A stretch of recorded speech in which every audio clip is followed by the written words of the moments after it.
Hey friends, thanks for taking time to listen in on a conversation Dick and I had with Alejandro Berzosa. During winter break, Dick and I had the opportunity to speak with Alejandro Berzosa, a Spanish motorsport journalist. As you'll hear, Alejandro is a young, rising motorsport journalist from Catalunya who covers the feeder series supporting Formula One.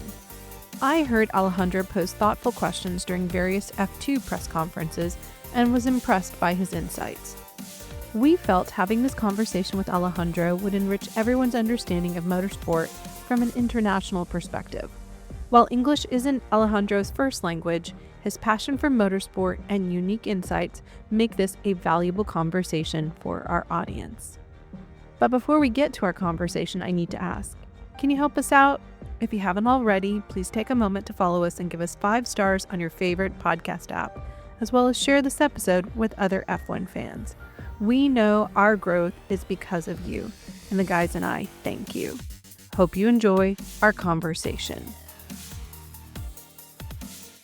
Dick, I am looking forward to the fact that we get to have another interview. We've been doing a number of interviews and I don't know where this will air, but I think that for me, the desire to have this conversation is because F1 is a global sport. There are a lot of voices that are there, especially as Americans, our understanding of the sport may be because it's predominantly European and specifically inside the UK world. But there are other countries and journalists that are infecting the F1 industry, and we have the privilege of hearing from a rising media journalist from the country of Spain. What are your thoughts about this? Well, number one, I'm super excited to welcome Alejandro to this podcast. I think it's going to be awesome. But I also want to give a tip of the hat to you. You know, I bring in some pretty interesting characters to interview, but you have me covered. We've had a number of great interviews. I know this one's going to be great too. I don't know how you do this, but you're very good at inserting yourself with a lot of very interesting people. Are you trying to say I could be a little pushy? If so, no, I'll take it. Okay, good. No, you're not pushy, but you're really good at inserting yourself. I like it. Thank you. Well, you know, I have to say, for me, I just feel like there are so many facets of Formula One that I love and I want to learn more. And why not go directly to the people that are there and just ask if they're willing to give us a few minutes of their time. And if it can help our audience to have a deeper appreciation, I'm all for putting myself out there to help everybody else out. So on that note, as Dick did, I want to say thank you, Alejandro, for joining us. Do you want to say hello? Hello, guys. Hello to everyone who's listening this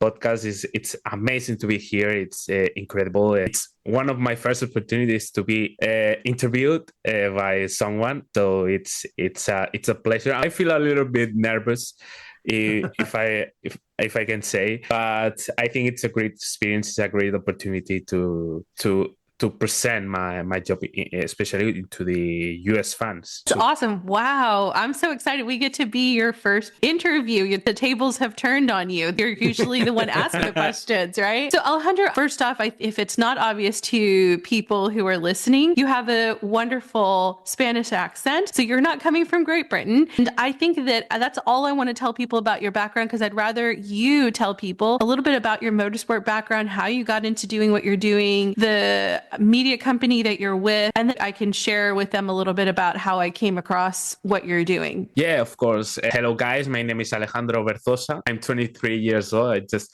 23 years old. I'm from Spain. I'm from Catalunya, in English. It's the land of the home of the Spanish Grand Prix right now. It's Barcelona. It's near. I live near from Barcelona. As a motorsport background, as a follower, I follow Formula One since 2011, 2012, when I was a little kid. I have the opportunity to follow Formula One in a great time for Spanish motorsport, because obviously everybody knows that Fernando Alonso is a great one of the greatest drivers in the 21st century, and especially during that time, during the 2010s. So that's why I have the opportunity to see Formula One for the first time. My first memory, in fact, it was in the 2012 European Grand Prix. It was an amazing race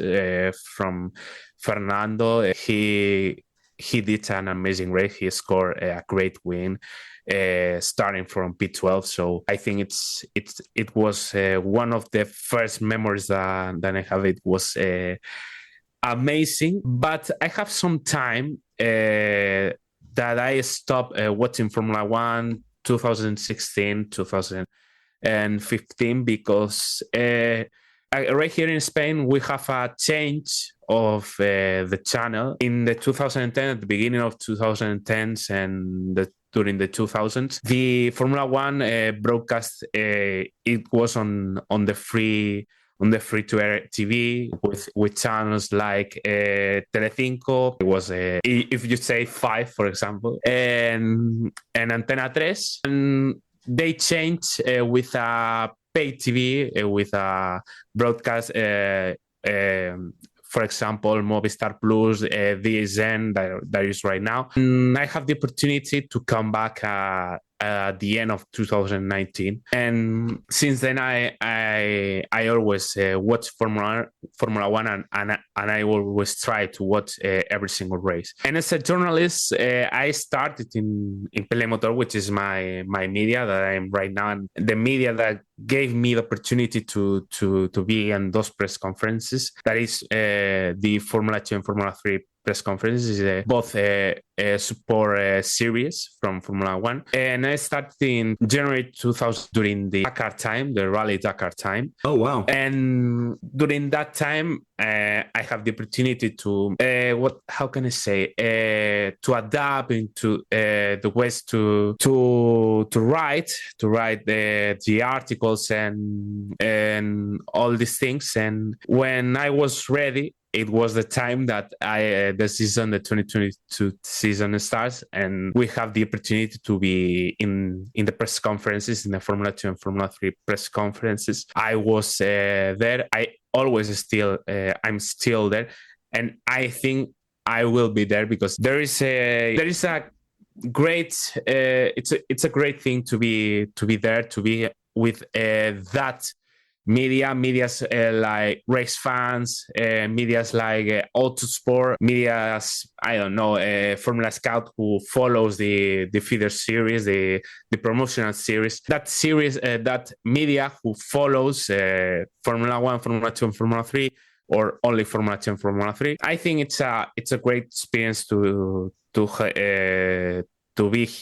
be there, to have the opportunity to be there, and I'm so grateful. I'm so proud to have that opportunities to be here. And apart from Formula 2 and Formula 3, we are, of course, I'm speaking with US people, US fans. I'm not just only on Formula 2 and Formula 3 press conferences, but also I'm in IndyCar press conferences. For example, yesterday I was in a IndyCar press conference with a great announcement for the Indy 500 2025. Fantastic. Very cool. I've got a lot of roots back to the IndyCar program and that series, and through a couple of friends, I've got some pretty good contacts, and so I'm excited to hear that you're also covering that in addition to Formula One and Dakar.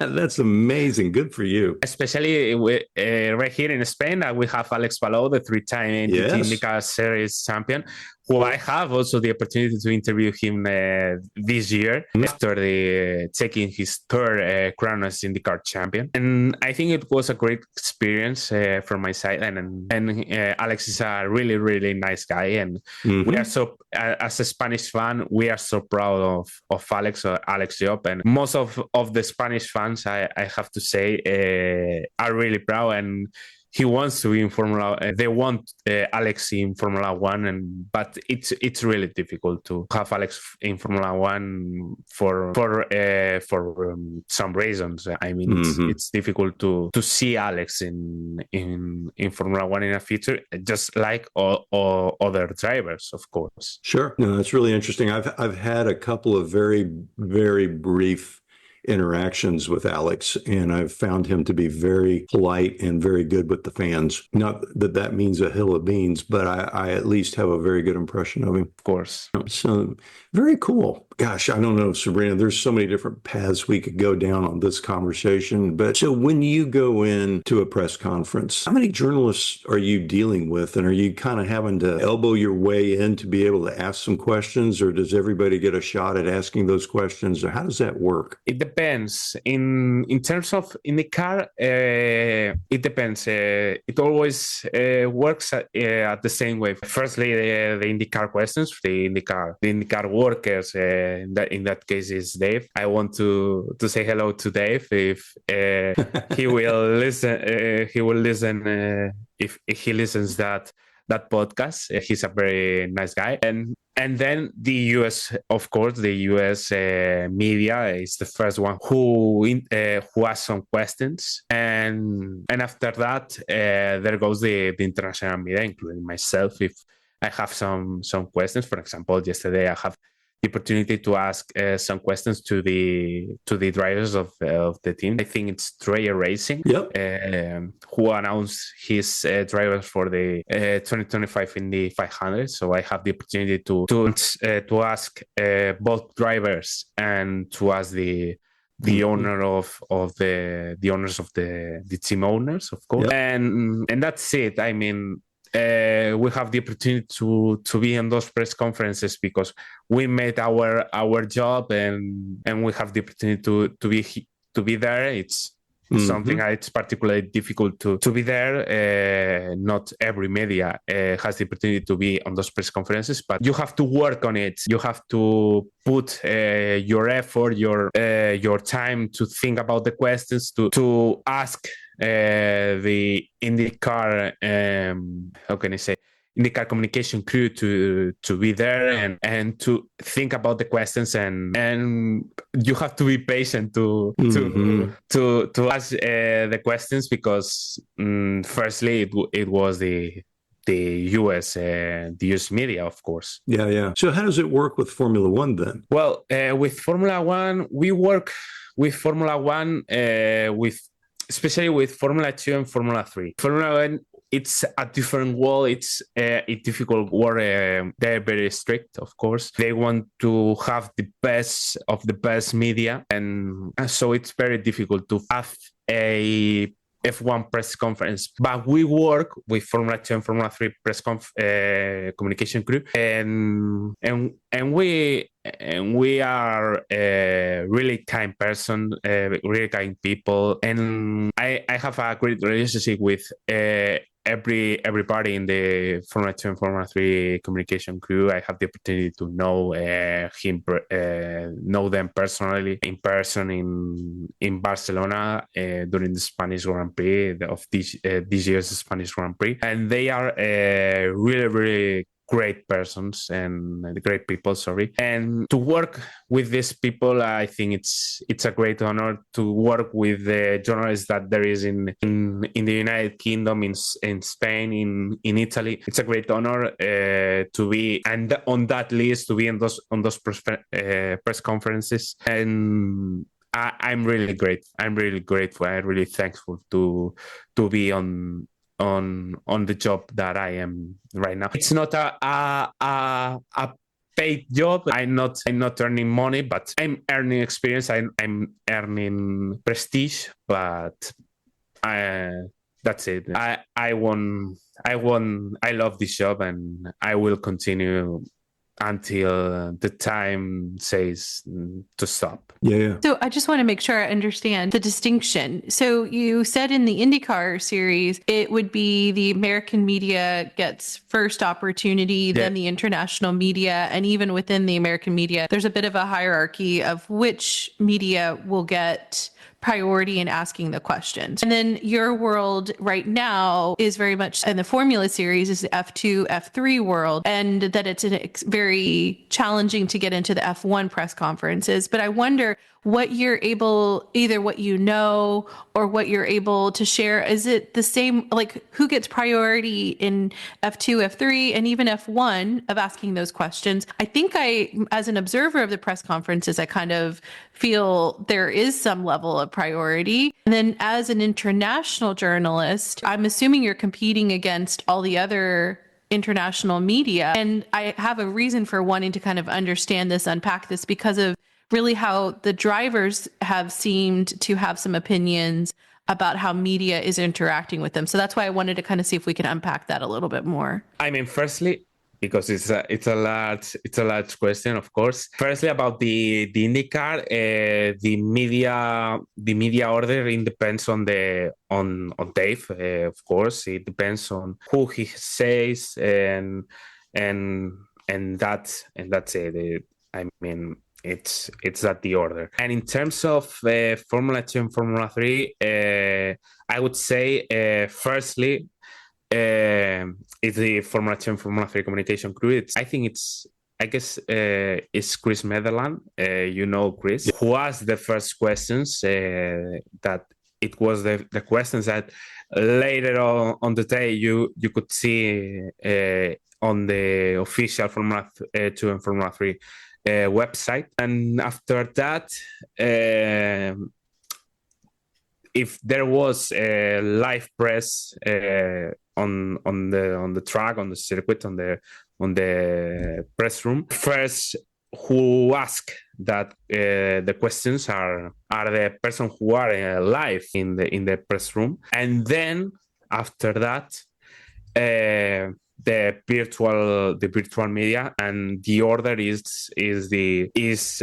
depends on Chris. Of course, it's when Chris says your name, and you have to say your name and the media, and you say the question of which driver and the question, of course. And speaking of F1, I don't know how to say, because I am not on Formula One, specific Formula One press conferences. I have the opportunity to be in some teams' press conferences. For example, this year during the McLaren 2024 car rebuild, I have the opportunity to be there. It was a great experience, and I have the opportunity to ask Andrea, Stella, Lando Norris, and Oscar Piastri to ask a question, a very viral question, because I asked about if they think if they could catch Red Bull during the year. It's a prediction. It was a prediction. What they said, and I think that's it. I don't know if you have something else to ask. Well, I think that it helps to understand when it comes to how these questions are allowed to be presented, because especially recently, we've heard a lot about the media and its relationship with the drivers. And I think it's Max who's brought it up about how he's felt kind of attacked and drama being brought up, and having a better understanding of how these press conferences and the interaction that is controlled by the series of what you or your colleagues get to ask, I think is an important dynamic that our listeners should understand. That one, there's an order, there is a gatekeeper who decides who gets to come in, and also even the filtering of the questions, and that also I assume there's got to be a limited time. It's not like you can go on for hours, because of course all of us could talk for hours if we had the opportunity. And then especially like press conference after a qualifying session or after a race, those are all also happening in the immediate aftermath of either of those. And I think we've had this conversation with other guests, Dick, is that I have a great empathy for racers. In the aftermath of a race, your adrenaline, your emotion is very high, and then you're being placed in front of media, and that's going to be broadcast around the globe. Any tidbits are going to be used, especially in this age of social media. It's important that we understand the incentives and dynamics of both sides and the challenges of both sides. And that as a journalist, if you get to ask a question, that's a pretty big deal. By the time you got that opportunity and you want that question to be good and to be valuable information that you can then take it back into your media company. And then for the racer, they're in that moment, like they're still mentally coming back to the reality of the real world. and we're asking them to give their insights and be thoughtful and careful, all those interests. So that's why I think having a journalist like you who can give us a little bit more insights helps us to understand a little bit better when we hear these, oh, Max doesn't like the media. Well, I don't know about that. And or that the media is after any particular driver. Do you see where I'm kind of going? What I'm kind of I'm trying to process? I mean, the drivers have its interest in the media. I mean, it's not the same question for example, for Max Verstappen. It's not the same question in a British media compared to Dutch media. I mean, the Dutch media has a lot of interest to value the Max Verstappen's performances, and for example, the Britain media wants to be in the was to hurt, maybe to get some damage on Max performances, on Max mind. I mean, you have different goals in order to ask a question. So that's why there is a contrast, and that's why the drivers doesn't want to have questions about or in a determined country media. For example, in case of Max, in Max's case, it was the British media. For example, Sergio Perez, his teammate, have some issues with British media, Spanish media, for example. And I mean, if I have to ask, if I have to answer Sergio's father's comments that took place today in the time in Spain, it's today in the morning. Mate, it's media. I mean, you want to extract the best information possible, the greatest. How can I say the greatest title possible? We want to have the most polemic news. I mean, it's normal. It's normal. We have to work. We have to something to pay. Just like the drivers. I mean, it's normal. It's something that it happened. It happens right now, and it will happen in the future. Yeah, I think I agree with you on that. It's a part of the business and the industry itself. And I don't know, have you watched the new Senna the Netflix series yet? No, I don't have the opportunity to watch, but I mean, I know some about the Senna career. Yeah, and I mean, it's understanding. Yeah. Well, the reason why I bring it up is because in the way that they do this series, right?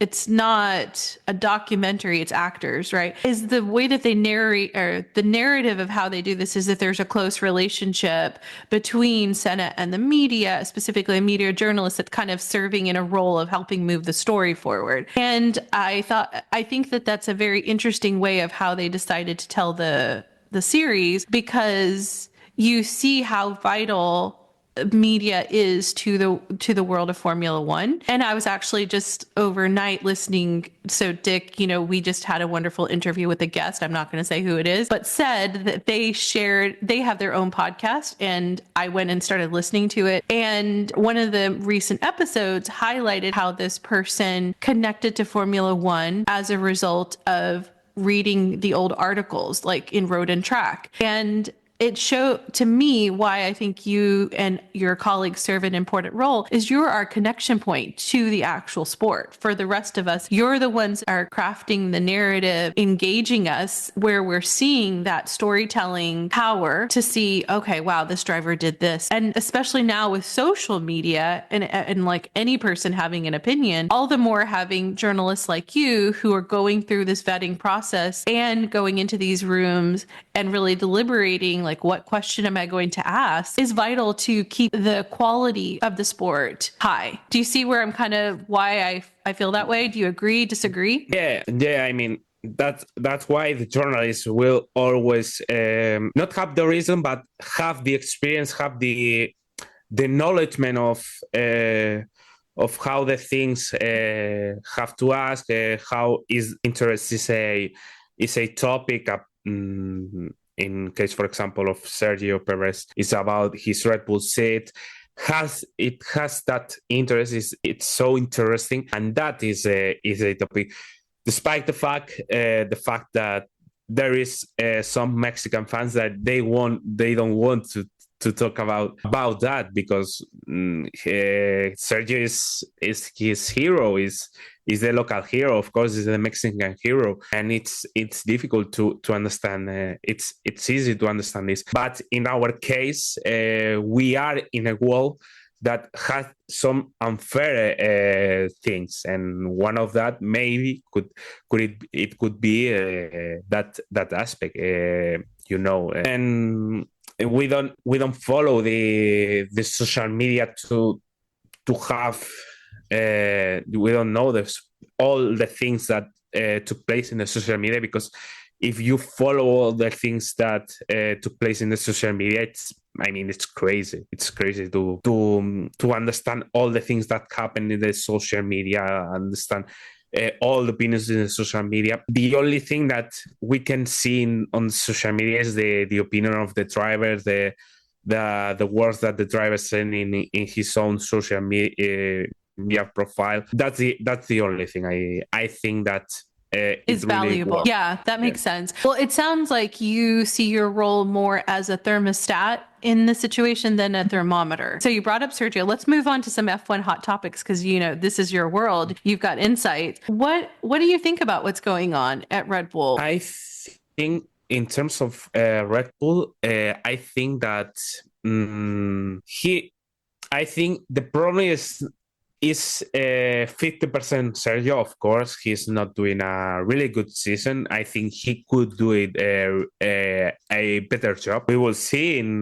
We saw in the previous years with Force India in the mid-late 2010s, 2014, 2015, 2016. Even in his first years with Sauber, he took some podiums.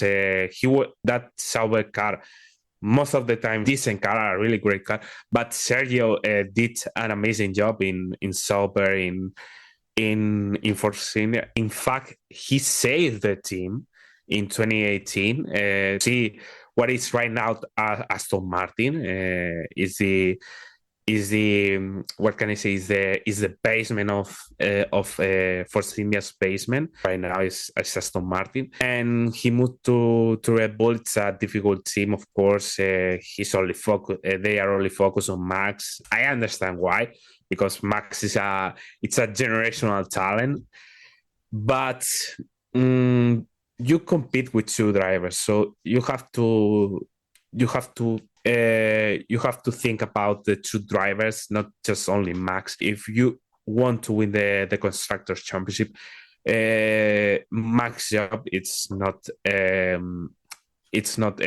enough to be there, and Sergio's job it's important to have this Constructors' Championship. But that was a 15%, but the other 15% is I think it's the car problems. I think Red Bull has a downgrade, an important downgrade during 2024. We saw it. If you couldn't see it,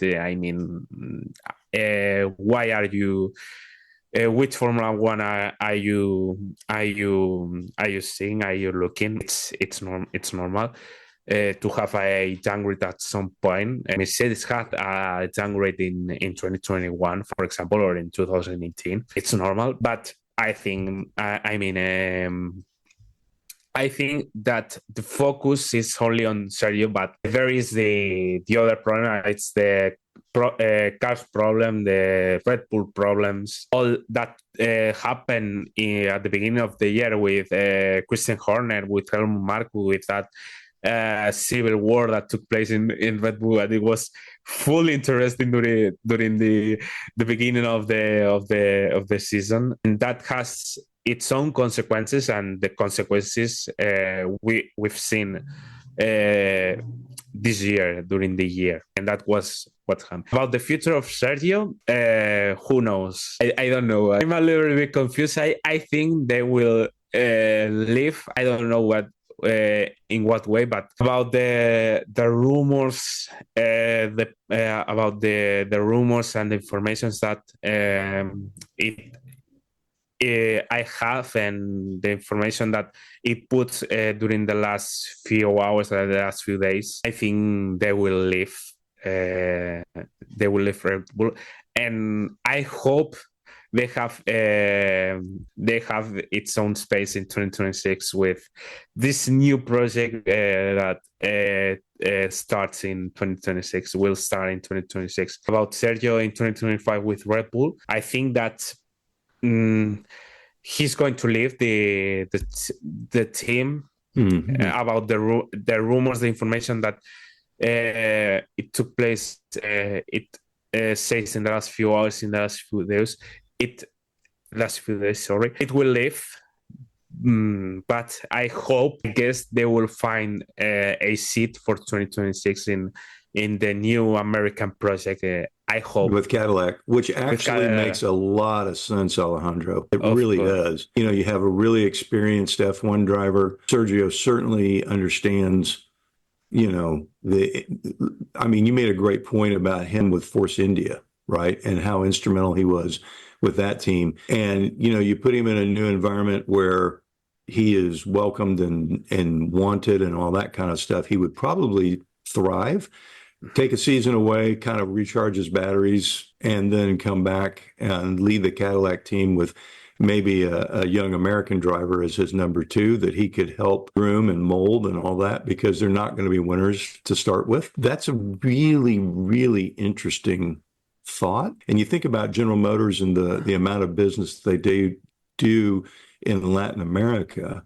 Having Sergio as a driver is actually genius. I really like that idea. But it's not the only option, of course. There was Valtteri Bottas, Daniel Ricciardo, and I don't know if there is an option, but it was confirmed today that he will move to WEC, but I think it's only 1 year of contract. Kevin Magnussen. Yeah. It could be because he's a very experienced driver, as Sergio, as Valtteri, and as Daniel. But we don't know. F1 contracts are really difficult to understand sometimes, right. And the interest that some teams has, it's difficult to understand. That's why I have these 4 options at the moment. There are 3 options because Sergio is not. It's still a Red Bull driver, but I mean, we don't know about the future. We don't know about the Cadillac plans, the Marian plans, the General Motor plans. Right now, maybe in the future, we know it. Of course, we know that they won an American driver and F1 experienced driver, but we don't know other things. We don't know other things about this 11 team that I think that it's it's a great addition into Formula One. It's the culmination of this American expansion of Formula One, right. And I think that maybe in the future we will see a 12th team on the grid. Maybe it depends on the thoughts of the FIA, of the Formula One, of the 11 teams. Of course, it depends on the thoughts about the future. The future is very bright for Formula One, and I can't wait to see what happens next. What happens next? Yeah, I mean, in the early 1990s, I mean, they had so many entries that they literally would have like pre-qualifying in the morning just to be able to go and practice, and so it was incredibly competitive just to get into the race. So, and I don't know that I would want to go back there, but certainly I would like to see, honestly, I'd like to see about 24 cars. I think that would be good because there's an awful lot of young talent sitting on the sidelines who don't get a shot at getting into Formula One because, the drivers are in the sport longer now and all that. And so the available seats are minimal. So Anyway, if not, you can see Fernando Alonso. Right. He has 42, and I think they will continue more years. And about the team, we saw that in the 2010s with Virgin, with Lotus, and with an Spanish team, Spanish Racing, HRT, that it was the campus team before some movements on administration movements.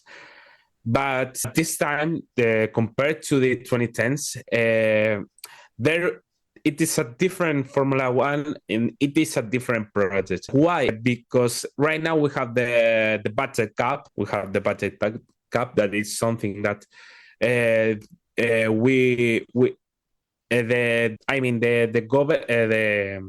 FIA, the Formula One are not so much. Were not so much. They don't agree in the 2010s, and right now it is on. The budget cap is on, so it's a difference. But and the other things are and right now there is there are some big projects like General Motors and the manufacturers like Toyota, for example. They are moving into Formula One technology association with Haas. I think it's a great opportunity for Haas. It's a great opportunity to Toyota and for example Ford. And I mean, they are doing the things in an intelligent way, and I think it's great for Formula One to have such a different teams with such a different partnerships, with such a different structures. They have some teams that have their own technological associations with great manufacturers, and there are some manufacturer teams like Audi, like Ferrari, like Alpine, like Mercedes, of course. So there is a wide range of teams, and I think it's great for Formula One to have that wide range teams. Yeah, I think it's an interesting perspective because first off, I should tell you and our audience that Dick had to jump off. He unfortunately still has a day job. And so he wanted to send his regards, but he didn't want to interrupt your answer, Alejandro. So he sent me a message and said, hey, please tell everybody I have to go. We wish him well. Hope the day goes well. So I think it's very interesting how you highlight the fact that there is a variety of manufacturers and or relationships of manufacturers getting onto the grid, and how that has more centralized, it's modernized a lot of Formula One is, I guess, I'm going to take away from your answer. And it's interesting because I'm listening to, we've had some other guests and they've also highlighted that now we're in an era where you don't have like something like a Williams coming in where, you know, you could build a car in a shed and show up to the track and do. And so it's a new era for the sport. And I understand for veteran fans, they also look back at that nostalgia aspect of it, of like what that meant to be able to just be scrappy and come in and build your car. I wonder if we'll ever be able to find kind of a balance, because that's also very inspiring, right? As a story that someone who doesn't have a works team behind them coming in and just putting the pieces together, and the ingenuity that I think attracts a lot of us to the sport itself. So, but I also see what you're saying of the value of having all these different manufacturers coming in, building and pushing innovation, especially in an era where technological prowess is needed even in road cars, right? And we know how the innovation of Formula One and motorsport in general pours over into the actual road car experience eventually, you know? And so I think you bring a very good point. So I guess the question I would lead to is, we touched on it a little bit, which is American interest. You come from Spain. I think a lot of the media that we see in the Formula One space, at least here in the US, comes from the UK. But I wonder what your thoughts are as a fan and as a journalist about this interest that has peaked in, and I don't know if it's fully peaked, but did you see it coming in from the US? And if so, what are your thoughts about it? Do you think it's sustainable? Do you like having more Americans? And if you say no, I'd rather it just stay European, that's totally fine. We won't be offended. No, I prefer to have more global drivers, more global fans. Everyone deserves to enjoy about Formula One, about the spectacle. And I mean, I'm glad to see American drivers to have that interest, and about to see more American drivers and to see more American things in Formula One. I mean, we have 3 races in the United States. I think that's it. It's all. We cannot put more races on the calendar, and I think it's great to have 3 races in for example in Austin. I think everyone enjoys Austin. Everyone wants to see Austin continue in Formula One, to see Austin on the calendar. But Miami and Las Vegas, well, in outside of the United States, I mean, most of the European fans and I think around the world, they don't like the Las Vegas or Miami, because they are more like what can I say, spectacle races, luxury races. I mean, it's not races like the traditional races, and I understand that. I think 3 races in the United States, I think it's enough, and I think for me it's too much. I think 2 races, I mean, it could work well, especially with a calendar that it's growing so much. And there is the idea of rotation of the tracks. I mean, if you want to expand to the Asia, that I think it's the Formula One goal right now in terms of expanding into other places. You don't need to have 3 races in the United States. But I mean, I respect a lot the American fans, the American motorsport fans. As I said before, I follow IndyCar. I was on the IndyCar press conferences during these years, and I respect a lot about the American motorsport fans. And about the drivers, it's a matter of time. It's time. I mean, there's only 20 drivers on the grid, 22 in 2026. You don't have a space for all the drivers, all the young drivers that they want to enter into Formula One. Like I said before, for example, Alex Palou, for example, Victor Martins in Formula 2. There are some drivers that they don't have the opportunity to be in Formula One because the teams want to continue with the same drivers. Some drivers are veteran, but they reach a really good level during these years. For example, Fernando, for example, Lewis, for example, Nico Hülkenberg, a driver that everybody says that it was finished, but we've seen this year that he's not finished. He's in a really good way, in a really good form. So it's difficult. It's difficult to find an American driver for the future. And if you want to see an American driver in F1 more than 2 years, like what happened with Lo and Sergio, I think we will wait. We will have to wait a little bit, because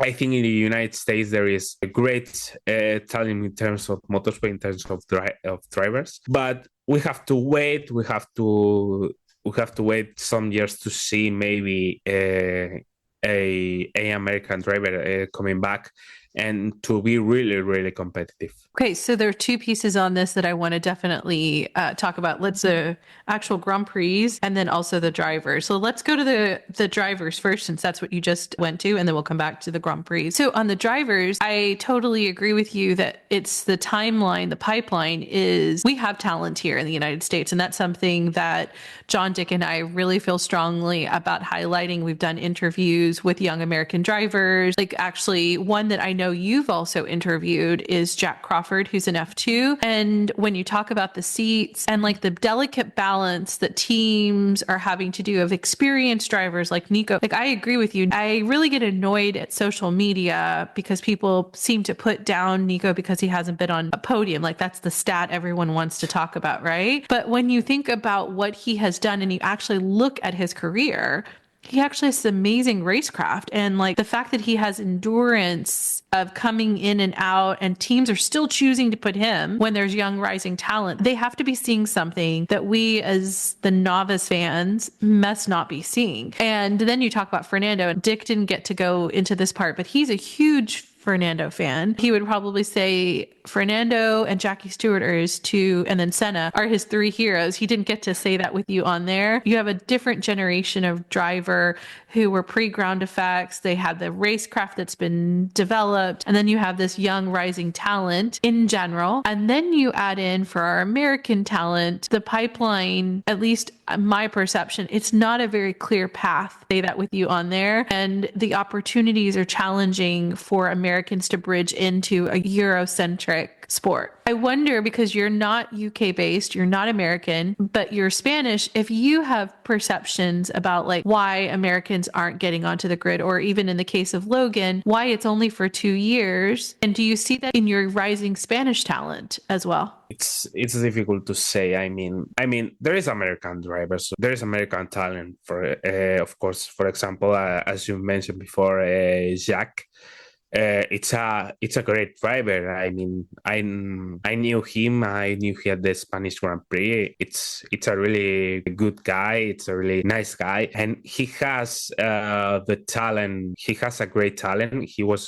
He is with Aston Martin. He's the reserve driver with Andretti in Formula E. I think he's one of the options for Cadillac F1. That is an example of a great American driver. In IndyCar, for example, we have Joseph Newgarden, David Malukas. That they are a great American drivers. They are a really great talent. And for example, for 2025 in Formula 3, you have Uchuku. I don't know if I'm saying the name really well. I don't know, but he's I knew him too. He's a really tall guy. I have to admit.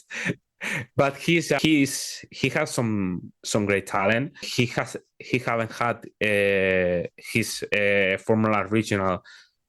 best Formula Regional season, but he proved his talent. His talent winning the Macau Grand Prix in just a few months ago, and he could be a great F1 driver if the things go well. Because right now it's not just that you have talent. I mean, yes, you can have an amazing talent. You can be one of a kind, a great talent and a generational talent like Andrea Kimi and Tonelli, and you have the easy climb, the easy path to Formula One. But if you are not a generational talent like Andrea, you have to follow the path. You have to continue the path, and if the things goes well, if you have a clear path and the luck is with you, you can arrive into Formula One. Of course, you can arrive, but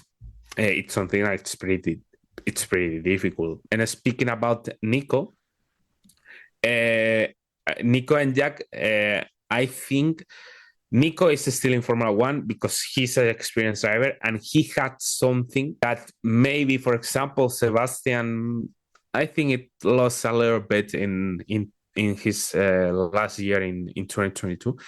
Consistency. That's the important key of a driver in Formula 2, in Formula 3, in Formula 1, in FRECA. To win a championship, you need to be consistent, and that's why Jack, I think it's performing well. He's increasing his talent. He's performing really well, and that's why he's fighting right now for the top 3 standings in the Formula 2, because he's really consistent. And the same happens with Nico. He haven't scored a podium, yes, but he's pretty consistent. He performs really, really well in most of the races. He scores points. He does a really good things with a Haas. that maybe at the beginning of the year it wasn't the greatest car in midfield. I mean, so with that you have a great driver, a consistent driver, and that means you have a great driver, and that's why Nico is a great driver. It's a interesting driver to see, and I hope we will see scoring a podium maybe in Audi in 2026 or in the future, because I mean in Sauber it's really difficult to see him scoring a podium in 2025. I think it's very insightful that you just said about consistency, especially when we think about the fact that F1 has a development process that happens, but F2 does not, right? And a consistent driver in a development context is a vital asset that you have to have, because then as you're tweaking and you're making the adjustments and doing the development war, that driver who can continue to come back in and give you good feedback and is consistent, it's that extra edge that you're going to need to incrementally improve over the course of the season. And then in the F2 car, if the driver is really honing in their racecraft and being consistent, then that gives a level of assurance that a team should have of, okay, if we bring them in and they can make the adjustment to an F1 car and they have a history of consistency, then as a rookie, hey, we should give this rookie a chance. So I like that perspective, because I've heard other people highlight the fact that, that racecraft development in F2 and other feeders, if they weren't spec cars, if they were, then there would be ability to kind of discern who's in more natural talent and who's able to squeak out every element of it. But what you've done is brought a different perspective, and I appreciate that, because if this is the current operating environment, then we're going to have to adapt to be able to accurately assess who is doing well with the current environment. And so that's a very astute insight, Alejandro. Thank you. Yeah. I mean, that's why, for example, I will add another example. Fernando. Of course, we mentioned Fernando before, and Fernando, it's not the most talented driver. If everyone hold on, say that again. I want to make sure we all heard that. And a Spanish fan, if Fernando listens that, he will kill me. But, I mean, yeah, your press credentials might get revoked for that statement. I mean, Fernando is a great talent, of course. We know. Maybe to say it's the greatest of all time, or maybe to say that, maybe it's crazy, because we have a lot of F1 drivers, a lot of talented drivers, generational talents, and it's difficult to say. But in terms of, I could say, in terms of how to adapt into the car, I think Fernando is doing a really, really good job. I think that's why he's still in Formula One, because he's a two-time world champion. He adapts really well into the cars. He does really good things, and maybe he's not his last victory took place 12 years ago, and his last podium took place 1 year ago. But you don't need that if you are a midfield team like Aston Martin right now.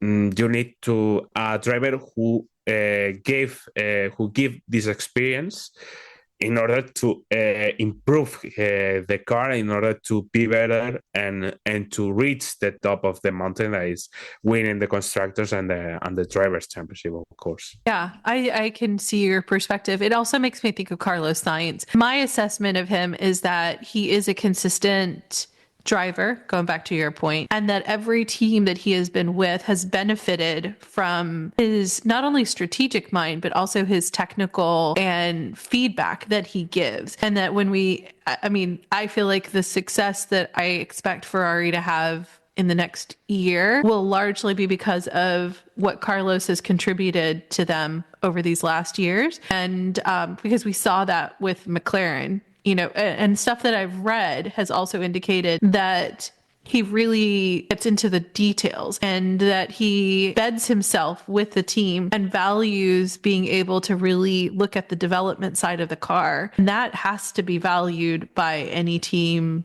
as they're trying to win the constructors battle. I wonder what your thoughts are on that. Yeah, just in the way you say that, I remember a words from Tom Stallard, who is the engineer, the Carlos engineer in McLaren. He says that he is so technical.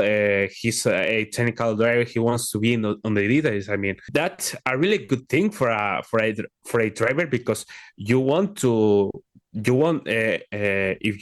on the top, you have to reach every single millimeter, every single millisecond to be there, and that's why Carlos is a great driver, because he could extract in his best way the millisecond. And if the car doesn't respond really well in his term, he could do the things in a decent way. And some drivers doesn't have the capacity to have to extract the maximum of the car in his worst moments. And I think that Carlos has that capacity to extract at sometimes, maybe at other times they don't have the weekend, or they don't prepare as well as we think. I mean, a weekend we can change. You can change everything, and it will be completely different from another weekend. But Carlos has the capacity to adapt into the car. We saw it in Toro Rosso. We saw it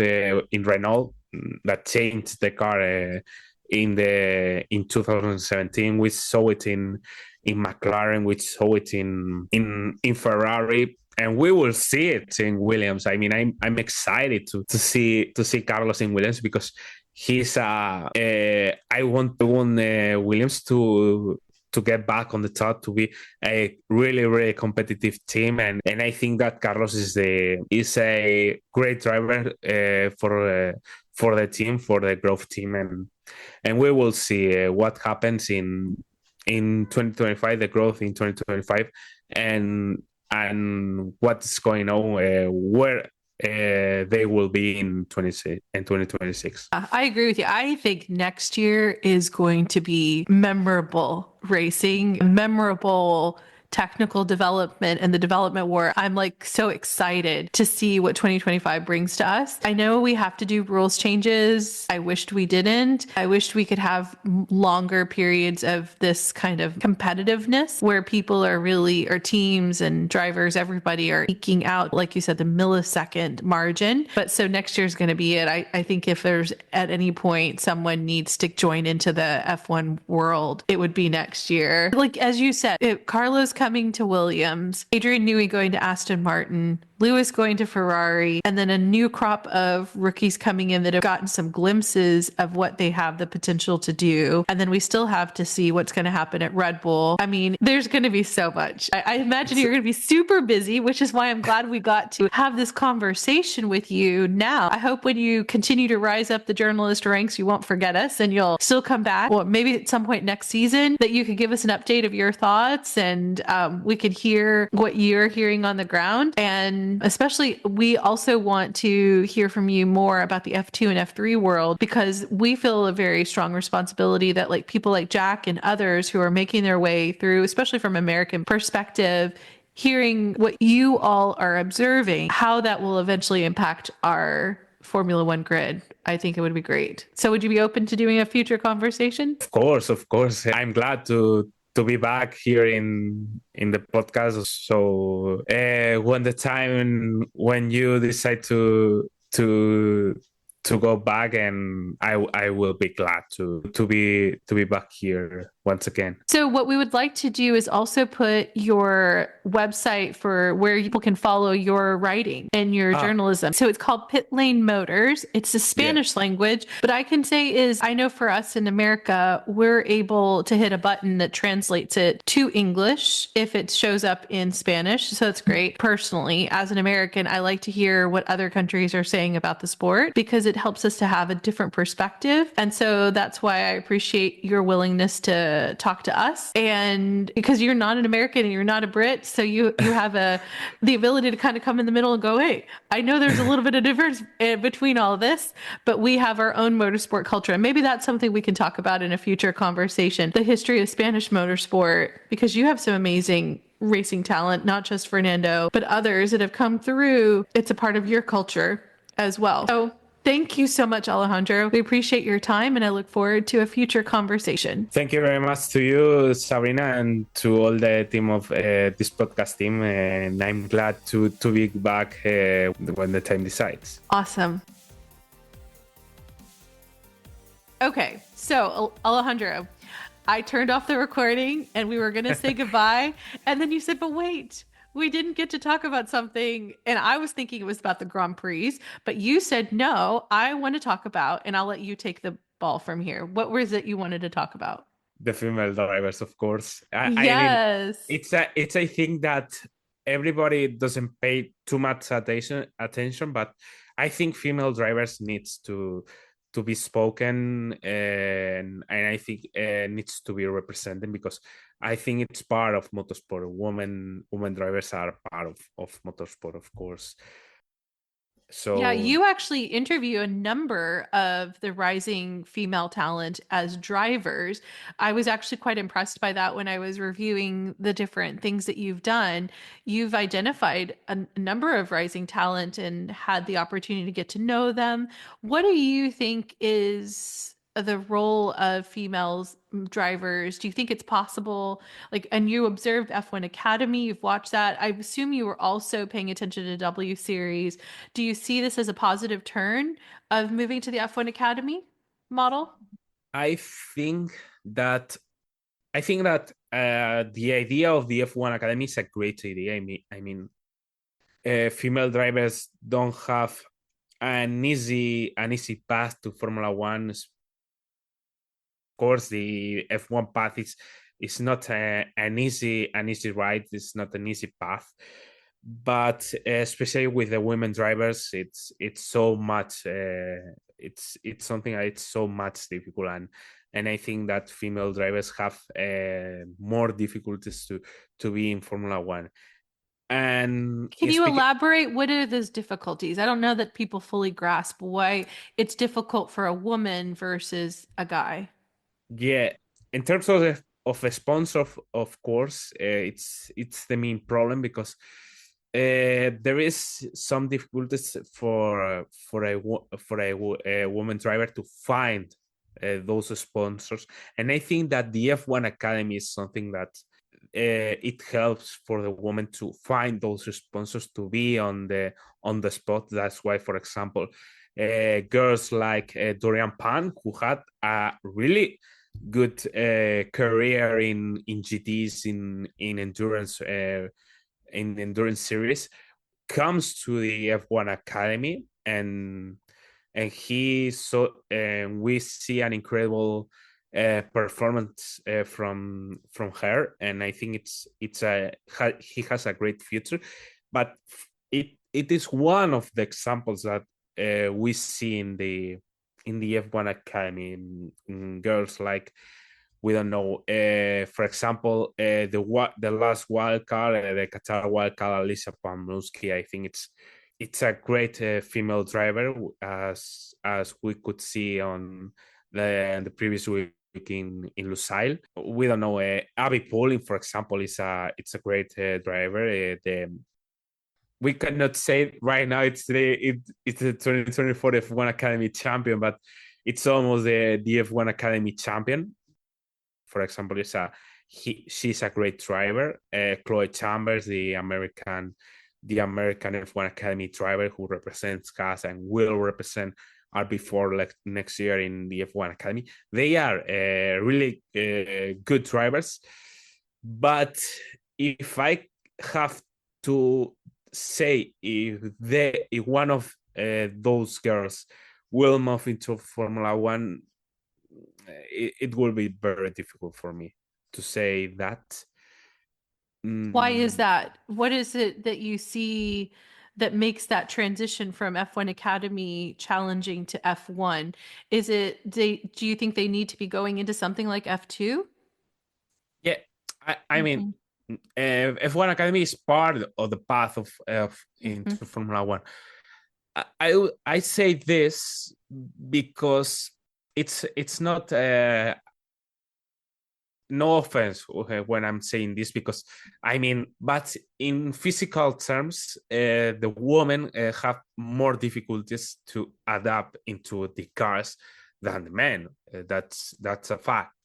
If you want to have a woman in Formula One, he needs to be really strong physically. He has to have a great talent, because, as I've mentioned before, not everybody can go into Formula One. You have to be a great talent. You have to be luck, and especially for a woman, you have to be luck. You have to be a great talent, but also you have to have a great physique.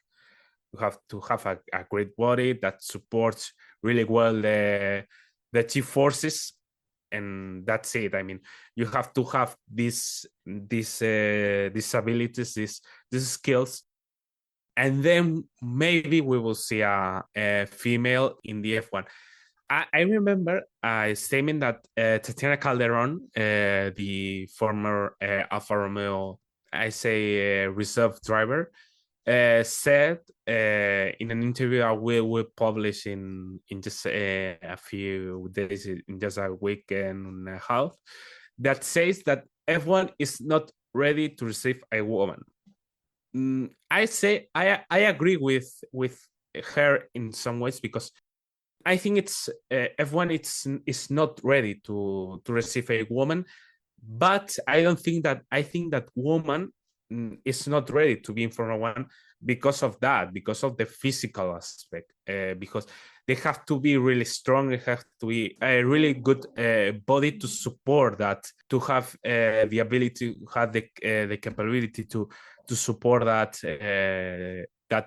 G forces, and I think that will when that happen, maybe we will see an F1 driver. I hope, I would like to see a woman in Formula One, but I mean, maybe in the next 10 years we won't see an F1 woman in Formula One. Maybe 15-20 years, it's a possibility.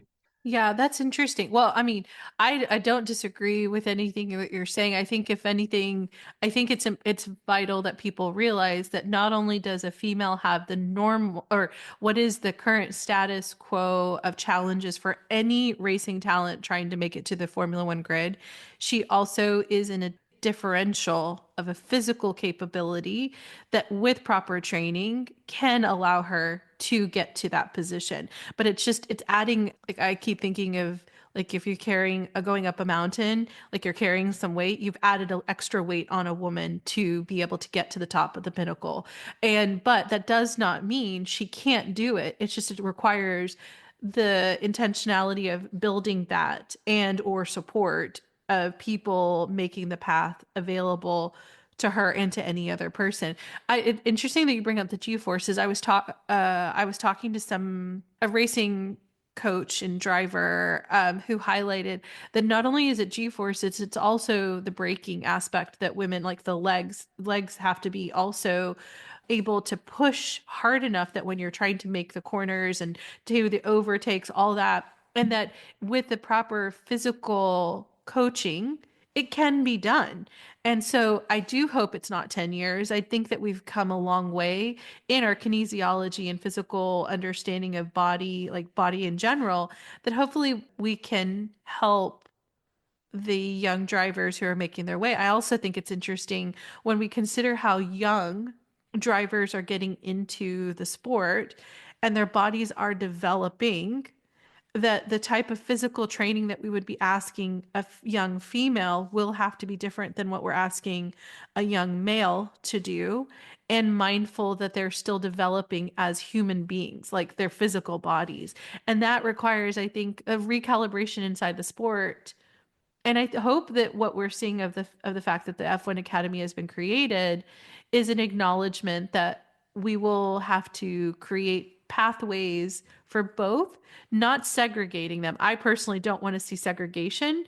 I want to see an egalitarian approach, but it's also acknowledging the differentials at the same time, which is a very nuanced way that the sport's going to have to navigate its way through that. But I I really am grateful that you feel strongly about this as a male and as a motorsport enthusiast, because I think if sometime, again, going back to social media, if you were to look at that, there's this perspective of like, girls shouldn't be doing this, no girl can ever do this. Well, if they didn't, then they clearly don't know the sport, that we've had females like Lola, what is her name, Lola Lombardi was a F1 race winner, and it's not unheard of. And like when you look at the other racing discipline, there's so many women that have been in motorsport and successful.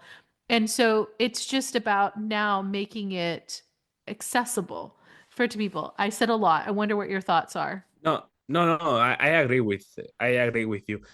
F1 has changed a lot since the 90s. We see the last female driver in Formula One is Giovanna Amati, of course. We saw her, and he couldn't do a really competitive job. He couldn't give a really competitive career in Formula One, but it's part of the history. Giovanna is part of the history. The same as Lela Lombardi, I don't remember the name.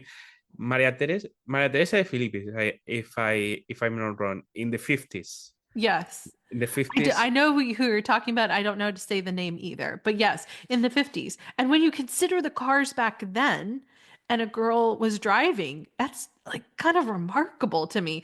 Like when I realized that back then, right, they didn't have power steering, and we have power steering now. Like that shows you that there is the capability if given the opportunity, but we have to create the opportunity. Yeah. It's normal to say this. I mean, it's like I said before, F1 has changed a lot. The F1 cars has changed a lot since the 50s, the 60s, the 70s, the 80s, the 90s, has changed a lot, and that change has have affected a lot about the women possibilities. So if we want to have a woman in Formula One, the women have to adapt into this new Formula One cars. I think we'll have the capacity to do, and we will see a woman in the future in Formula One, a great talented woman, and I think they will make history. And why not? Maybe we will see a female driver crowning as F1 world champion in the future. I love it. I couldn't agree more. And it's not because I'm a woman, it's because I love the sport. And I mean, I've said this in our other podcasts. I cheer for every driver on the grid. I cheer for any of the drivers in F2 and F3 because you know what? I think they are a separate class of people who are doing something kind of amazing. And so guys and girls, everybody pushing to be the best, I commend them greatly. I honor them for their willingness to put themselves out there and do this and pursue this dream. So I'm just really grateful, Alejandro, that you said, hey, wait a minute, we got to come back. We got to talk about this. So it's a little bit longer of an episode, but it was because you had something to say, and I think it's worth hearing. And I hope our audience benefited from this little extra bit that we just added on to there. So thank you. Have a wonderful rest of your day. Thank you so much for taking the time to speak with us. Okay, friends, what did you think of our conversation? Drop me a line via email, sabrina@2guysaGirlandF1.com. Can you help us out? If you haven't already, please take a moment to follow us and give us 5 stars on your favorite podcast app, as well as share this episode with other F1 fans. We know our growth is because of you, and the guys and I thank you. And with that, let me say, we'll keep talking and you can keep listening in, because we're just 2 guys, a girl, and F1. For John, Dick, and me, Sabrina, thanks for listening.